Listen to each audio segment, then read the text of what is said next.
নমস্কার। আষাঢ়ি গল্প ইউটিউব চ্যানেলটিতে আপনাদের সকলকে স্বাগত। আজ আপনাদের জন্য রয়েছে একটি ক্লাসিক গল্প, আনন্দ পাবলিকেশন দ্বারা প্রকাশিত শরদিন্দু অমনিবাসের ৭ম খণ্ড থেকে অপরিচিতা। তাহলে শুনতে থাকুন আষাঢ়ি গল্প এবং আমার সাথে চলুন একটি নতুন অ্যাডভেঞ্চারে। একটি শ্যামাঙ্গী যুবতী মেঝে মাদুর পাতিয়া ঘুমাইতেছে। এলো চুলগুলি বালিশের উপর বিশ্বস্ত, অধর পানের রসে রাঙা হইয়া আছে, গায়ের কাপড় কিছু শিথিল। হঠাৎ দেখিয়া আর চোখ ফিরাইতে পারিলাম না। লুচ্চা মনে করিয়া ঘৃণা করিবেন না, এমন মাঝে মাঝে সকলেই হয়।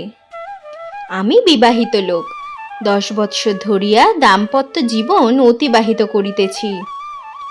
আজ হঠাৎ গ্রীষ্মের দ্বীপ্রহরে এই নিদ্রালসা যুবতীকে দেখিয়া আমার যে এমন আত্মবিস্মৃতি ঘটিবে তাহা আমি নিজেই কোনোদিনও ভাবিতে পারি নাই।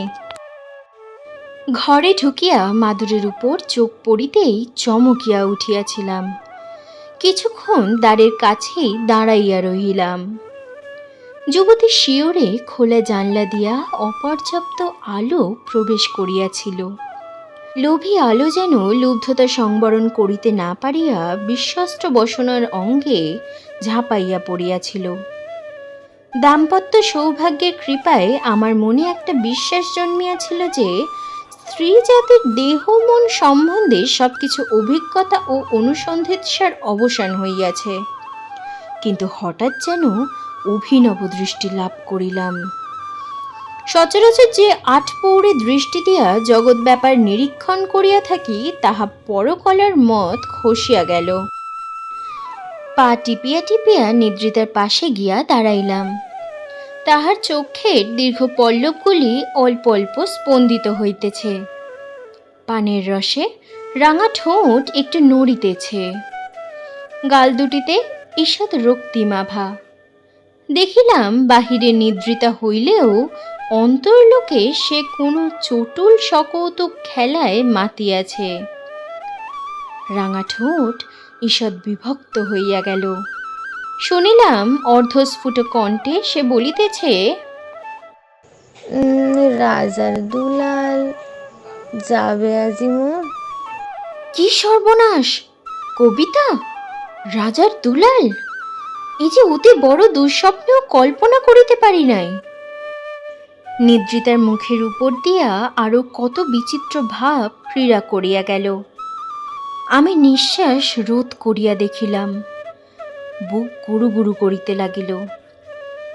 আবার সে অর্ধস্ফুট স্বরে বলিল, না না রাজকুমার, এখন নয়, নিশীথে আইও ভুলবনে। নাভি হইতে তালু পর্যন্ত শুকাইয়া কাঠ হইয়া গেল। সত্যিই তো, এই নারী আমার সম্পূর্ণ অপরিচিতা। চোখে যেমন নূতন দেখার স্বাদ পাইতেছি, মনেও তাই। কি আশ্চর্য!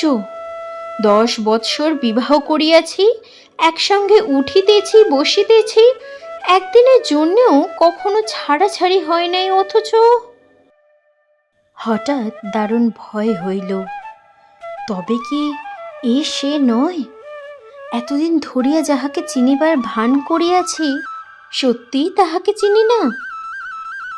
নিদ্রিতার গায়ে প্রবল নাড়া দিয়া বলিলাম, ওগো, 3টে বেজে গেল, ওঠো ওঠো। গৃহিণী নিদ্রা ভাঙিয়া শটান উঠিয়া বসিলেন। বলিলেন, আরে এসেছো, পাওনাদার মিনসে এসেছিল, বলে গেছে। এই তো আমার চিরপরিচিতা। প্রকাণ্ড হাঁফ ছাড়িয়া বাঁচিলাম।